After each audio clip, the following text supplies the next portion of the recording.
Hey everybody, this is Sean Sundahl.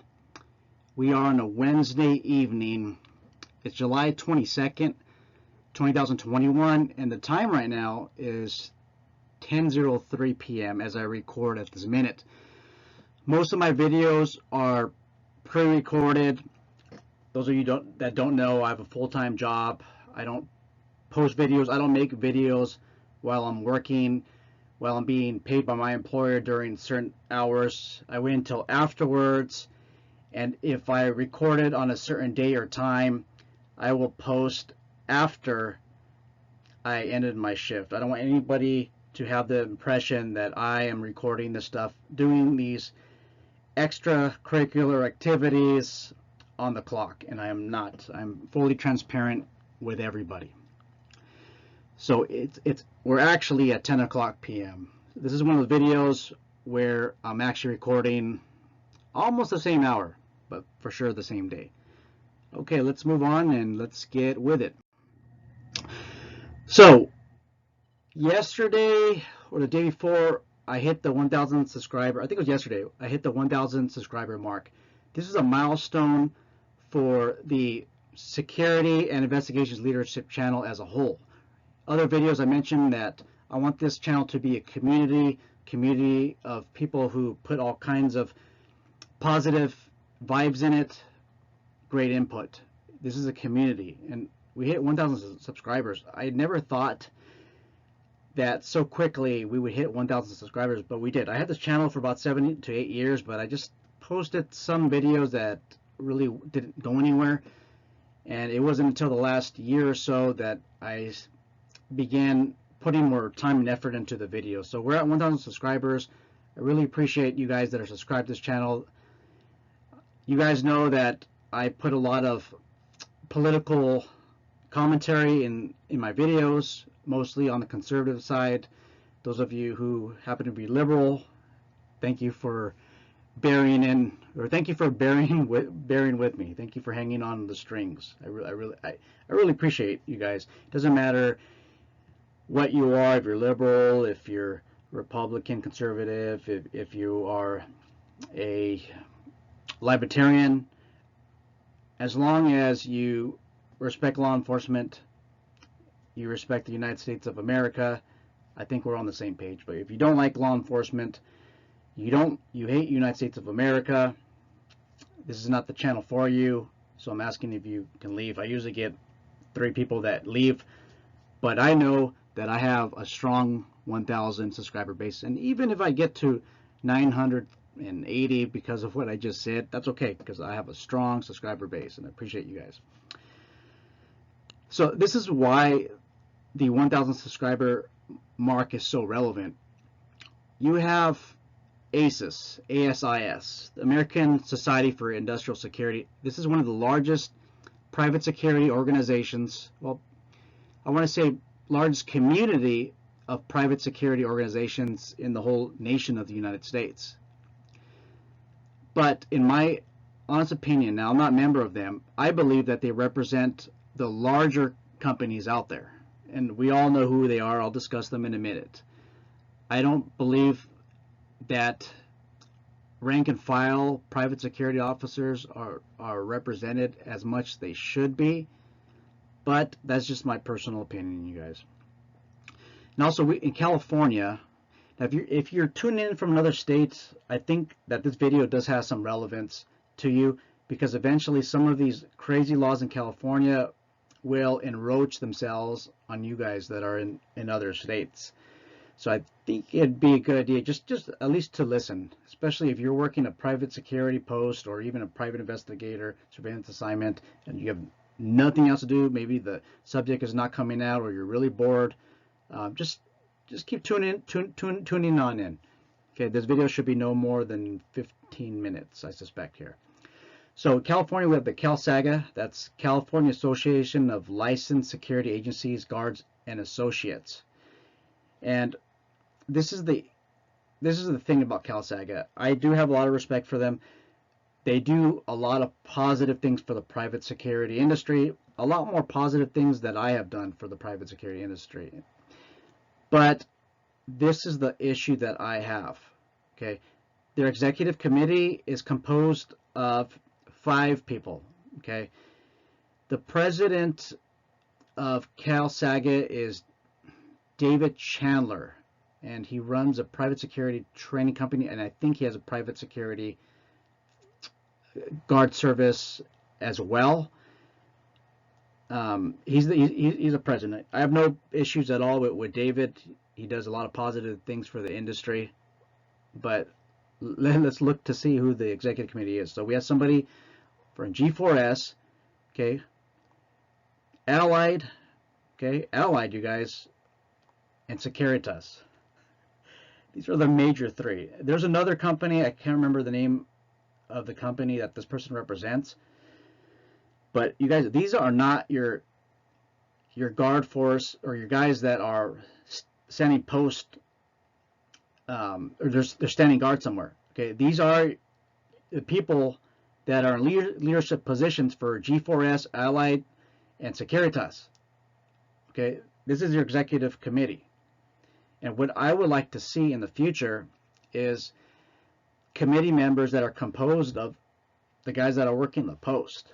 Okay, I think that, in my opinion, that somebody that is working a post is in a better position to be in this committee. Now, the problem with our industry is we have a lot of high turnover. You're a security officer, you do your time, a year, 2 years, you find something better, you leave. You might not even be interested in private security. You might not be interested in law enforcement. You just move on to greater and better things, and that's great. But our industry has a revolving door, and that's, I think, one of the reasons why we cannot have your typical guard who's at a post standing on or sitting on one of these committees. And as a result, I don't believe that this person gets represented as much as they should. And the security companies, the major ones, I think they benefit from these associations. What are you guys' thoughts on that? Just wanted to know out there. Cali, the California Association of Legal Investigators, I have no problem with all of them. They represent the rank and file of private investigators out there. I don't believe that they represent the largest companies out there. I do have some friends that are in leadership positions for Cali, and then there's the PICA, that's Professional Investigator Association of California. Okay, I also have a friend that was on one of the leadership boards there. A lot of the private investigator companies are ran by just 1 or 2 people. It just, most of the time it's a one man or woman operation. I don't believe that they represent just the larger companies out there. Okay, and that, again, you feel free to disagree. I think more so the larger security companies are represented disproportionately for ISASIS and Saga. Again, I could be wrong. I'm not a member of either or. If I am wrong, if you believe I'm wrong, then please let me know. Educate me in the description below. So what I have coming up on July 25th is an interview with the security guard channel. He likes to be referred to as a typical security guard. You guys are going to love this guy. He talks about the Red House, which is on Mississippi Avenue in Portland. And just Google this, the Red House, Portland, Mississippi, and you'll learn a little bit more on what this is about. But he talks about walking around this zone where there's people with all kinds of rifles. The house is heavily armed, and this is the middle of, I think it's middle of Portland. You're gonna love this interview. It's a bit long. It's about 55 minutes, but our host, the guy I interviewed on there, a typical security guard, he has some very interesting stories on there. So please, you guys, tune in on July 25th, 2021. Make sure that you press the bell notification button on this channel, so whenever I have a video coming up, you're notified. And when I have a premiere, it doesn't mean I'm filming the same day. It just means that I'm giving you guys a heads up. Hey, this is what's coming up, and this is the date and time. So make sure that you guys check the appropriate box so that you guys won't miss a premiere video from me. Okay, so we have the July 22nd meeting coming up. Wait a minute. That's tomorrow. Okay, that's tomorrow. It's at BSIS, Bureau of Security Investigative Services Advisory Committee meeting. Those of you who are in other states, Texas, Arizona, Florida, you guys, I still think it's a good idea to listen to these meetings. And afterwards, about 2 or 3 weeks from the actual meeting, I prepare a synopsis of the meeting and my impressions of it. I highly recommend that you guys listen in to what I have to say on that, because it can affect your state eventually. These are problems or issues that are brought up in all across the United States, and we're going to show you how we solve these problems in California. We usually don't solve them right. It's usually a knee-jerk reaction, but I think if you're in another state, if you want to know what the worst case scenario is for how that issue is solved, just look at California. In the description box of this video, I'm going to leave a link to the advisory committee meeting agenda. If you're in California, you guys need to be listening to these meetings. So I live in a small jurisdiction in California. We have about 30 to 40,000 residents. I think it's 40,000 residents. And the only way that you can watch the video is through a link. It's all through camera. You can't just sit in the council chambers and listen to the meetings. It's not open to the public because of COVID. So I see that only about 25 to 30 people are watching, but we have like between 30 and 40,000 residents. You guys, a city can pass all kinds of laws, anything that they want. Anything that's favorable to their cronies, favorable to them, and that may not represent the public as a whole, but only 25 to 30 people are watching. You guys, they can pass just about anything that they want. And the same goes for BSIS. When they have the meeting, okay, they may not be passing laws, but they comment on them and they tell the public how more or less they're going to handle the situations. If you don't attend these meetings, okay, and voice your opinion, they think BSIS, Bureau of Security Investigative Services, thinks that everything is going well. Okay, you might call and complain if you even get a hold of a manager or send an email, but they think that everything is fine. And they have a good reason to believe everything is fine, because none of you guys rarely criticize, critique, comment on these meetings. Actually, the last 3, I haven't heard any any criticisms, you guys. I heard David Chandler, he did speak, and he had some great input. Another gentleman from a training facility had some great input, but none of the subscribers, at least that I'm aware of, on this channel made any comment. So look, on item 8, they're going to talk about an electrified security fence. That's AB 358. That's from Republican of Florida. He's assemblyman in California. I didn't even know that this is legal. You can actually have an electrified security fence if there are some strict requirements that are met. But Florida wants one of the requirements to be that if you have electrical fence, that there has to be a perimeter fence right before you get to this fence. And he had some other requirements. So if you think it's a great idea, wait for item 8 to be discussed. Okay, there's a couple of items on item 8, but at the end they ask for public comments. Are there any public comments?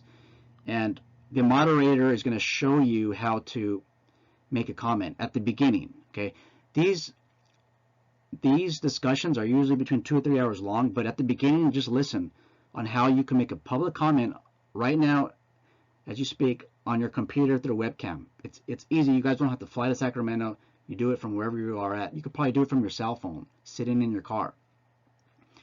But let them know what you think. Now, all the items I'm going to be discussing right now, these are not every single item. These are ones that seem more important to the private security industry, in my opinion. Okay, there's AB 107, and this is a temporary license. I always mess up pronouncing this. It's reciprocity. reciprocity for military. What this assembly bill seeks to do is those of you who are active duty, or maybe you are a spouse of somebody that's active duty, if you meet qualifications for a certain profession, you just have to take an, I think it's an ethics exam, and as long as you can prove that you're qualified, you get a temporary license for 12 months. So those of you who are, and it says active duty, I never served in the military. I don't know if you're a reserve, you're coming from another state. Well, I would think that if you're reserved from another state, you're here on duty, maybe you do some weekends. I don't even know if you're able to have another job if you are active duty. I don't know if it matters if you're a reserve. I would think you can have a job when you're a reserve. I mean, how else are you gonna make ends meet? But for sure, full time. I don't know why you would get a license or what it can do for you in the private security sector. I don't think that if you're active duty military, you're full time, that the military will allow you to work a private security job. I could be wrong. Those of you who were in the military, please let me know. I don't know, and I'm very interested in knowing. But I think this would, I think, benefit more so the spouse. So if you have a spouse, if you're in the military, your spouse has a certain level of training that would normally meet the California guidelines for licensure, you can have a temporary license. So those of you who are spouses, maybe you want to work private security, temporary for 12 months, AB 107 can help. Okay, and this is a bill that's authored by Mr. Salas. He's a Democrat. Those of you in other videos know that if I hear Democrat that is something good for everybody, then I'm gonna give him positive notice, and that's what I'm doing right here. So Mr. Salas, if you're listening, thank you very much for drafting AB 107. I really appreciate it. Okay, they're going to be discussing AB 229 Holden, a Democrat from obviously California. I think it's more the southern part of California. They're going to be discussing the use of force law that is proposed in its applicability to the private security sector. Okay, that's going to be discussed. I am actually thinking that it's a good idea if this law passes, and that's just because what I've seen in the BSIS manual for firearms, for the effects of bullets, or the effects of, I think, bullet impact, there's actually in the training manual, it basically gives the instructor leeway. However, the instructor, he or she, wants to have a discussion about it. There's no mandated outline on that. So I don't think it's going to be much of a detailed outline. It could be. Now, if you think it could be, you guys need to speak up. AB 229 is a horrible law. If it passes, it's going to put more pressure on the employer. It's going to hold you guys to different standards, and I'm not too sure that having all these rules in place is going to help you in the field as a private security professional if you have all these restrictions on what you can and cannot do. Okay, I think it might make your job a little bit more difficult. And last time, Deputy Director Sam Sadowski mentioned that having a use of force curriculum or a different use of force curriculum in the Powers to Arrest Training Manual, also known as the Guard Card Training Manual, he said that it will not have an impact on liability, and I have to disagree, because what ends up going to happen is the state is going to subpoena a subject matter expert who's probably a Guard Card instructor, ask him or her what curriculum was taught. And this person's going to probably, if you ask me, I'm going to reference the Powers to Arrest manual. Okay, that's what instructors should be using. So maybe the manual will not be introduced directly into evidence, because I mean, technically it is hearsay, and there are some exceptions to hearsay, but definitely the defense can object to that, and the objection will probably be sustained depending on what the facts are.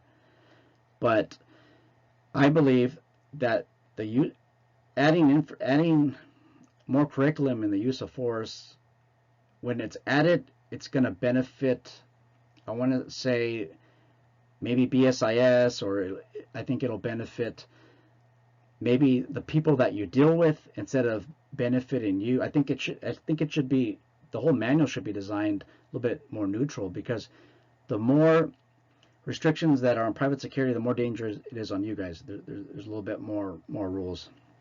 Feel free to disagree. If you love AB 229, feel free to show up tomorrow online and talk about how much you love it. Okay?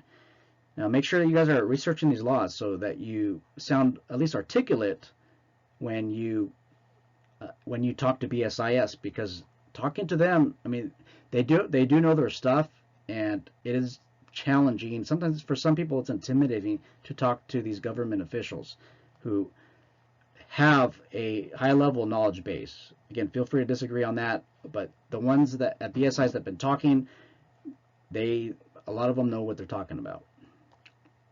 Okay, item 9 will be a private investigator fee increase. Okay, if you would love your fees to go up higher if you're a private investigator, on item number 9 on public comment, make sure that you tell BSIS that you can't wait until it passes so you can pay some more money. I do get some messages from some people that have been convicted of crimes. You guys, AB 2138 establishes a criteria for who can and cannot have a license. If you feel that you're a convicted felon, a violent convicted felon, okay, and you should be granted a license, I highly recommend that you make a public comment for AB 2138.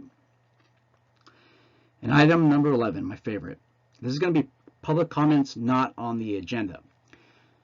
The last year, a lot of you guys been calling me, texting me on my phone, emailing me, asking how long the process is to get your private patrol operator PPO license or private investigator license. You're telling me how long it's been taking. Now, if you are a veteran, it looks like that it will take about 3 to 4 months, which is actually the normal period. And I think for for past veterans who've applied in the past, I think maybe 30 days is the norm. Maybe 4 to 6 weeks is the norm to get your license after you take the test. So basically, you're a veteran. They're pushing you to the regular limits. You guys, I'm not even kidding. If you're a refugee, I made a video on this. You can get your license a lot faster, your guard card, whatever it is, than the United States non-military, non-veteran citizen. Okay, I made a video on this, you guys. You guys need to be commenting. If your application is taking forever, okay, wait for item number 11. Okay, say who you are. If you have a connection to somebody, you belong to an organization that is well known, you mention that, you guys. Okay, you need to mention your ties to certain people. Hey, I work with so and so, or I mean, some of you that I have talked to have contracts with celebrities, notable figures. Again, I never disclose who you're affiliated with, but I had some great discussions with many of you guys. Let BSIS know who you know. Okay, let them know that your application is taking. Dude, I'm talking to you guys like we're beer drinking buddies. I apologize. I got on somebody's case on the comment section for calling me man. Like, hurry up, man, with my answer. He wanted me to hurry up, and at the end he referred to me as man. I told him, I have a name, don't refer to me as man. Anyhow, sorry guys for calling you guys dude. Look, this guy application I mean, we're going towards 8-9 months for a private investigator. If you're listening, I won't mention who you are, but you know who I'm referring to. And actually, I'm referring to a few people, actually. I mean, it's taken so long. You guys need to get on the public comments, item number 11, say who you are, if you're connected with anybody, and say that it's taking unnecessarily too long. People are losing business. If you have a private security company, or actually if you are designing one, you're about to get licensed, by BSIS delaying you, okay, you're delaying employment, gainful employment for our men and women out there in the United States that want to work. And you guys need to be mentioning that. Please, I encourage you guys on item number 11, tell BSIS all of your concerns, all your complaints. I get a lot of the complaints. I almost feel like I am part of BSIS. I'm one of their workforce members, and I'm not. I don't represent BSIS at all. And actually, my disclaimer is everything that I say that relates to the Business Professions Code, BSIS, is probably wrong. That's my disclaimer. If you think it's correct, then you are signing me a well-deserving high level of credibility, and I appreciate it. Okay, but let your comments be heard. I'd like to hear more of you guys on there. Actually, any of you guys on there. And if you say something, hey, let me know. Okay. Okay, so reviews. You guys who are studying for the private patrol operator exam in California, there's one exam, and that's for qualified manager. There's no private patrol operator exam. It's called the private patrol operator qualified manager exam. Only one person takes the exam. Okay, this is a book that I offer. This is a 2018 edition. It is relevant for 2021. Look at all the reviews on Amazon. You can buy this book on Amazon, The Private Patrol Operator. Make sure it looks like this. 2018 second edition, written by me, Sean Edward Sundahl. Okay, so you guys, I go through all the reviews, and I have a review that I received on July 14th. Okay, and it's by Michelle Bustillos. Okay, Michelle, if you are listening, I really do appreciate your review. I appreciate your honesty. She says she's irritated right now. I've ordered this book twice. The first book delivered had a folded cover page. Poor shipping standards for a $140 product. Yes, because this book costs $140. It's pricey. The second one is falling apart at the seams. Other than the annoying effort I have had to put into acquiring a nice copy of this book and the condition after 2 days of reading, I must say I am happy with the content within. Thank you, Michelle, for that honest opinion. I hope to do well on this exam and am confident that I will with the material provided. Despite the condition of the books received, I highly recommend anyone studying for this exam to buy a copy of Sean's book. And she posts 2 pictures of the ripped up book, well, the book that fell apart. If any of you know Michelle, I tried Googling her. There's quite a bit. There's no contact information. Please, Michelle, if you're listening to this, if you know Michelle, please have Michelle contact me. I want to fix what happened. I have a few of these books lying around. Some are my own copies, and I want to give you a clean copy because I guess when it comes down to clean books and books that look nice, I'm OCD about it, you guys. If I bought a book, and I've done this in the past, where there's these collector books or these books that I want to keep for a while, if there's a little bend on it, I'll throw it away. If there's a stain on it, if somebody borrows a book and there's a stain, I'll throw it away. I'm very, very particular about my books. If there's a rip that, if it's falling apart, it drives me crazy, you guys. I'm one of the people that maybe after I, shake someone's hand or I touch something, I want to be clean. I'm the hand sanitizer guy, you guys. But for a book to fall apart, and if you pay $140 for it, that's not acceptable, okay? But just for right now, for Michelle, I might have an extra book lying around, and I want to send you a book that doesn't fall apart. Now, if some of you are listening to this and you have one of these books that are falling apart, I might not be able to, I probably won't be able to honor a request of sending you a book from my personal library. I just don't have that many books to send out, and this is the first time I'm hearing that the book has fallen apart. So if you fall into Michelle's category, please, you guys, please contact Amazon and tell them that the book is falling apart. They should send you a new one. And remember, these are my books. I publish them, but I don't create them. I don't bind them together. Amazon does that for me. So on this review, I mean, it's not. I'm telling you, I'm a perfectionist.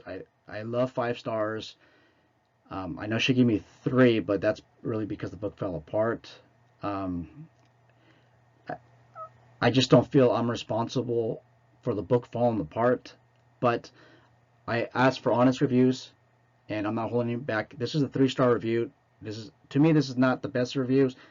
I am a perfectionist. I prefer 5-star reviews, but I do ask for honesty, and that's why I'm posting this review right here. So if you know Michelle, please, Michelle, I like to make this. I like to fix this. When I fix this, I'm not asking you to change your review. Please leave it the way it is, honest. But I want to give you a nice, clean book. Okay. So if you guys could do me a favor, I can't resend a bunch of these other books unless you're Michelle. But please contact Amazon and tell them that you are disappointed. I'm going to do my due diligence as well. Contact Amazon in general. Tell them that they're delivering books that are falling apart. Okay, that's not professional, and then they're bent. More care needs to be taken. I think most of the time they use UPS. If UPS isn't working out, why don't they use the Postal Service or something like that? I just don't think it's right. You guys are paying so much for the book. Okay. Okay. Let's go to another review. Claudio Rodriguez, June 1st, says, thank you, Mr. Sean Sundell, very informative. I recommend purchasing the private patrol operator. Thank you, Claudio, for your honest feedback. Okay, the last review is on May 2nd, 2021, and this is by USMC Combat Vet. Okay, I won't go through the whole review, but it's already positive. He said this book helps. Well, it could be a she as well. You could be combat vet, be a she. I'm assuming that this person is a veteran. You guys know on this channel that on my hierarchy of people that mean a lot to me, veterans are up here. They're above United States citizens. Veterans are here because they defend the rights of United States citizens. The Constitution is defended by our men and women, especially overseas and here too, that are willing to sacrifice themselves for all of our freedoms that are in the Constitution. So I really appreciate veterans in general. And there's a select group of veterans that I'm going to take note of, and those are combat veterans. Now, I love combat veterans because they, I want to say, seen the elephant, and whatever it is that they saw, they take back with them their whole life. Just think about a friend that's willing to risk his or her life, come back here, okay, and they did that overseas most of the time for a complete stranger. Would the general public risk their life for a complete stranger? Okay, they come back with physical wounds, but many times wounds that will never heal. So for our combat veterans, I really, really appreciate you guys. So when I get a review from a combat veteran, I appreciate it. Those of you who are not combat veterans, I appreciate you guys too as well. I'm not leaving any of you guys out.